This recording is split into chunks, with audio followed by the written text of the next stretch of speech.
آج کل طوفانی بارشوں کا سلسلہ ہے اور ہمارے ملک کے بہت سارے علاقے طوفان کی زد میں آ چکے ہیں۔ ہم جب وہاں کے لوگوں کے حالات دیکھتے یا سنتے ہیں تو دل بہت دکھی ہوتا ہے۔ عورتیں بچے پریشان ہیں، سر چھپانے کی جگہ نہیں، پھر وبائی امراض الگ پھیل رہی ہیں اور ان کی مدد کے لیے کوئی جاتا بھی نہیں الا ماشاء اللہ۔ اب ہمارے اوپر یہ ضروری ہے کہ ہم اس کو اپنی تکلیف سمجھیں اور ان اپنے بھائیوں تک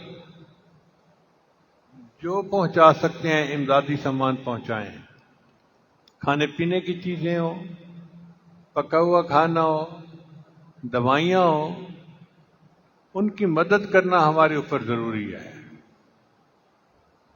ہمارے اندر جذبہ ہوتا ہے لیکن دھیان نہیں دیتے، بے دھیانی ہوتی ہے۔ ہر بندہ کچھ نہ کچھ خرچ کر سکتا ہے۔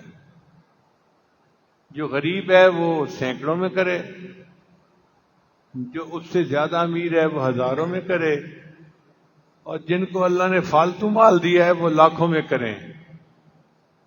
ہماری ایک فاؤنڈیشن ہے، حبیب فاؤنڈیشن، وہ اسی مقصد کے لیے بنائی گئی تھی۔ جب ہمارے اس علاقے میں سیلاب آتا تھا تو ہم نے بہت مرتبہ لوگوں کو، متاثرین کو مکان بھی بنا کے دیے اور ان کو امدادی پیکج بھی دیے۔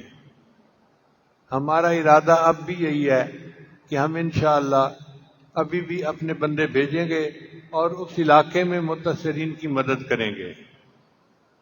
تونسا کے علاقے کے کچھ علماء ہیں جو ہمارے مدرسے میں استاد ہیں، تو ان کی وساطت سے وہاں متاثرین کو چیز پہنچائی جا سکتی ہے۔ راجن پور کے علاقے میں بھی ایک مدرسہ ہے ہمارے اپنے قریبی ساتھیوں کا، تو ان کی وساطت سے یہ کام کیا جا سکتا ہے۔ اللہ تعالیٰ آسانی فرمائے اور ہمارے ملک کو اس پریشانی سے نجات عطا فرمائے، اور جو لوگ بھوکے پیاسے ہیں اور آسمان کے نیچے بیٹھے ہوئے ہیں ان کو دھوپ سے اور بارش سے بچنے کے لیے بھی وسائل میسر نہیں، اللہ ہمیں اسباب کے طور پہ ان کی بھرپور مدد کرنے کی توفیق عطا فرمائے۔ وآخر دعوانا ان الحمد للہ رب العالمین۔